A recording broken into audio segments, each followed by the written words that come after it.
Bienvenidos al curso de Explorando el Nuevo Testamento. Nos alegra que esté interesado en unirse a nosotros a medida que comenzamos a estudiar cada una de las cartas y libros que ahora en conjunto forman el Nuevo Testamento. Antes de que nosotros podamos pasar al estudio particular de cada uno de los 27 libros, es importante que nosotros primero demos un repaso general, que echemos un vistazo al mundo en el que el Nuevo Testamento fue desarrollado. Eso es lo que haremos en este primer video, que está basado en la lección número 1 del curso Explorando el Nuevo Testamento, titulada El mundo del Nuevo Testamento. Para explorar el mundo del Nuevo Testamento es importante que nosotros tengamos tres elementos principales en mente. En primer lugar, nosotros necesitaremos pensar acerca de la historia. ¿En qué momento de la historia es que las cosas que se narran en el Nuevo Testamento y las personas, como los autores y la audiencia involucradas en estos escritos, están viviendo? En segundo lugar, es importante que nosotros tengamos en mente la cultura. ¿Cuáles eran las prácticas, las costumbres, la manera de pensar de cada una de estas personas de las cuales estaremos escuchando, leyendo y estudiando? Y en tercer lugar, un elemento importante para explorar el mundo del Nuevo Testamento es tener en mente la geografía. ¿Dónde es que estas personas vivían? ¿A dónde viajaban? ¿Cómo lo hacían? ¿Qué es lo que los rodeaba? ¿Qué es lo que caracterizaba los lugares donde ellos estaban involucrándose tanto en su trabajo, en su vida cotidiana, etcétera? En este video, nosotros hablaremos en primer lugar acerca del contexto histórico del Nuevo Testamento. Y para eso nosotros tenemos que hablar de eventos que incluso el Antiguo Testamento narra. Eventos que sucedieron y que son importantes para la historia mundial, pero que van a ser de particular importancia para poder entender el mundo del Nuevo Testamento. Empezamos con este gran evento que fue un parteaguas, un evento dramático para los judíos, que es la caída de Jerusalén y del templo en manos del Imperio de Babilonia. Nosotros sabemos que en el año 586 a.C., el Imperio de Babilonia conquistó a Jerusalén. Se llevó a varios de los judíos exiliados a Babilonia y la ciudad de Jerusalén, el templo y lo que estaba alrededor quedó prácticamente destruido. Los judíos estuvieron bajo la autoridad del Imperio de Babilonia por unas cuantas décadas. Fue en el año 539 a.C. que vemos el surgimiento de un nuevo imperio, el Imperio Persa, específicamente el Imperio Persa bajo la autoridad del rey Ciro. El rey Ciro conquista al Imperio de Babilonia y no mucho tiempo después de haberlos conquistado, como dijimos en el año 539 a.C., el rey Ciro declara que los judíos pueden regresar de su exilio, en donde estaban en Babilonia, una vez más a la tierra de Jerusalén, para poder reconstruir la ciudad y el templo.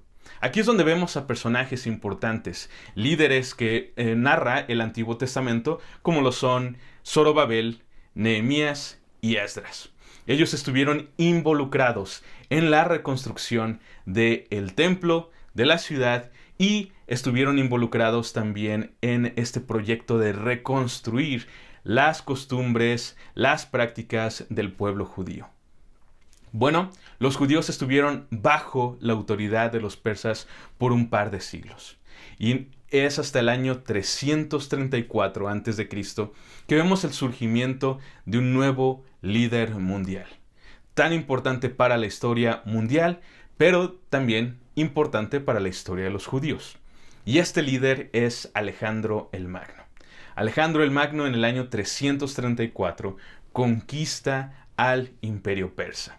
Y con esta conquista, comienza una influencia de la cultura helenística, de la cultura griega, sobre todos los pueblos que Alejandro el Magno estaba conquistando. De estos elementos nosotros vamos a hablar cuando discutamos la cultura del Nuevo Testamento.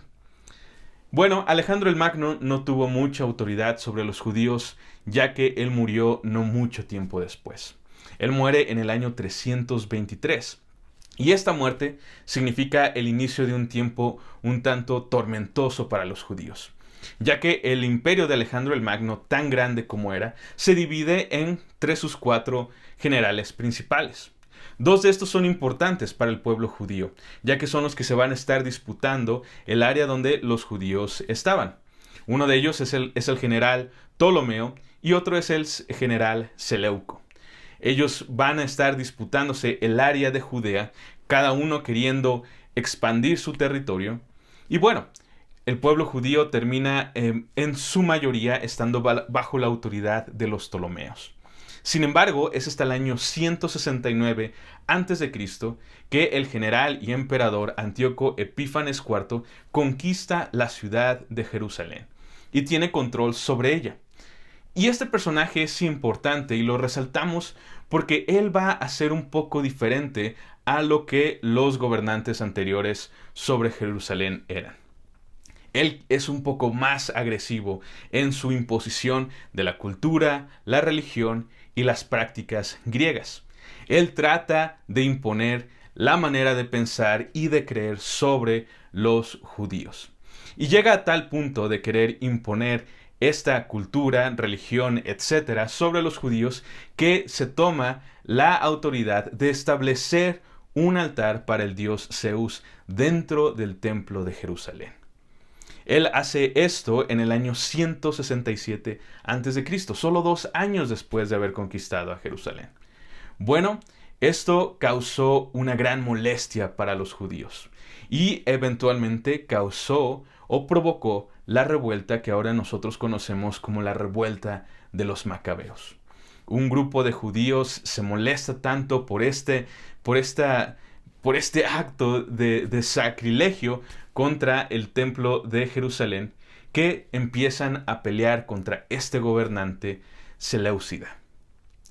Y eventualmente, después de varias batallas, la revuelta de los macabeos logra tener victoria, logran vencer a Antíoco Epífanes y por primera vez en muchos siglos, desde la conquista del imperio de Babilonia, los judíos tienen completa autoridad, completa independencia y completo control sobre su propia tierra, sobre su propia política, sobre su propia religión. En el año 166 se establece por primera vez el gobierno de la dinastía Asmonea, un gobierno judío para judíos en su propia tierra. Y esta dinastía duró aproximadamente 100 años. Terminó en el año 63 a.C. Ellos, desgraciadamente, eventualmente se empezaron a dividir.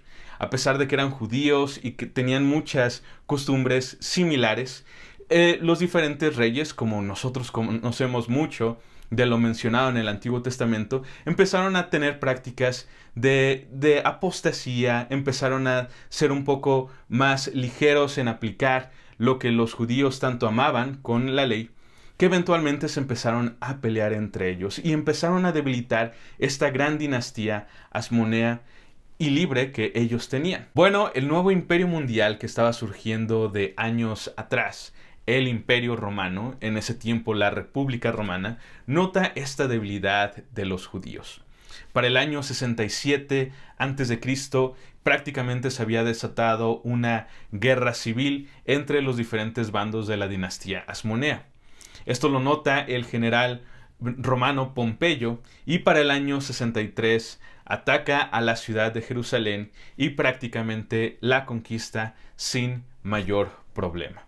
Después de aproximadamente 100 años, el pueblo judío vuelve a caer una vez más en manos de un imperio extranjero. Pierden su independencia y su libertad total como gobernantes de ellos mismos. Y aquí es donde nos empezamos a entrar un poco al mundo que narra el Nuevo Testamento, ya que desde la primera página que nosotros leemos hasta la última, en el Evangelio de Mateo y en el Apocalipsis de Juan, nosotros vemos que la autoridad gobernante sobre los judíos y sobre prácticamente la mayoría de las ciudades nombradas en el Nuevo Testamento es el Imperio Romano. El pueblo judío había sido conquistado solo 63 años antes de el nacimiento de Cristo, aproximadamente. Después de conquistar a la ciudad de Jerusalén, Pompeyo establece a Hircano II como su gobernador de facto.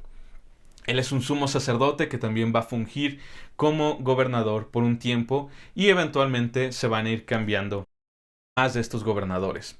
Hasta el año 37 antes de Cristo, cuando el Senado romano establece a Herodes el Grande como el nuevo rey de los judíos. Herodes el Grande es un personaje muy peculiar para la historia mundial y también para la historia del Nuevo Testamento. Este es Herodes el Grande, el primero que se narra en el nacimiento de Jesús. Un personaje que no era completamente judío. Él era descendiente de los idumeos, un pueblo que había tenido anteriormente cierto antagonismo para con los judíos. Entonces no tenía la aprobación completa del pueblo judío. Bueno, su tarea simplemente era rendirle cuentas al Imperio de Roma y también conquistar las áreas alrededor de la ciudad de Jerusalén.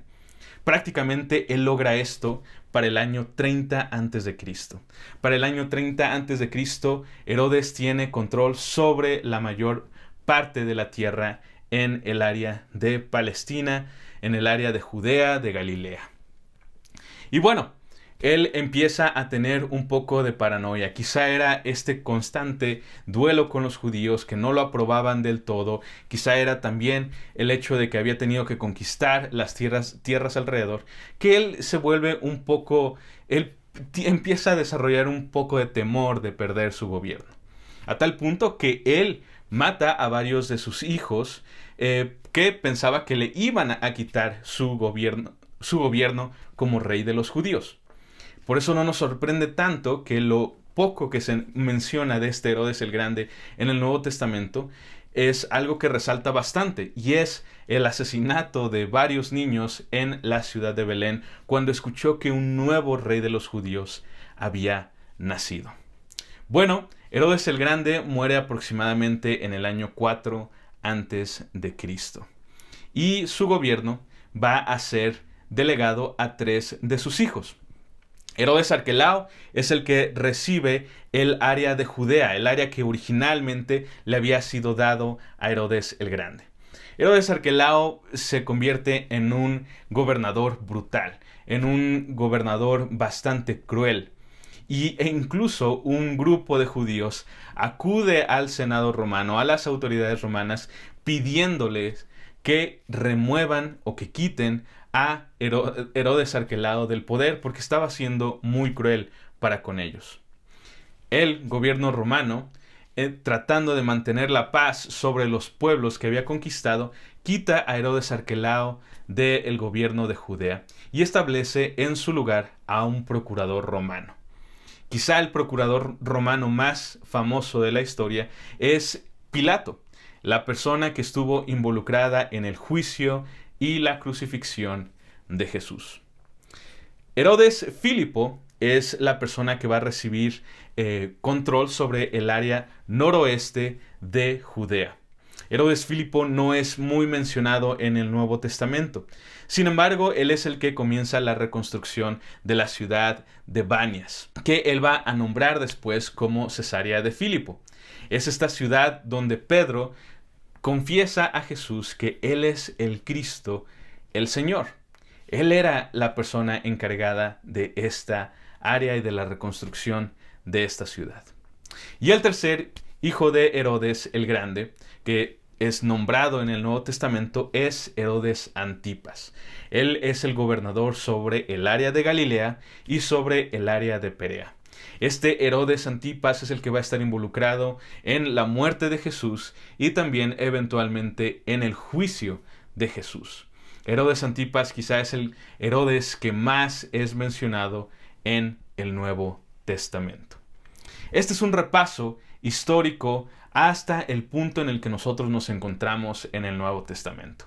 Como podemos ver, este periodo a partir de la destrucción de la ciudad de Jerusalén en manos del Imperio de Babilonia hasta el establecimiento de Herodes el Grande y la división de su gobierno después de su muerte con sus 3 hijos, notamos que este periodo es un periodo bastante turbulento.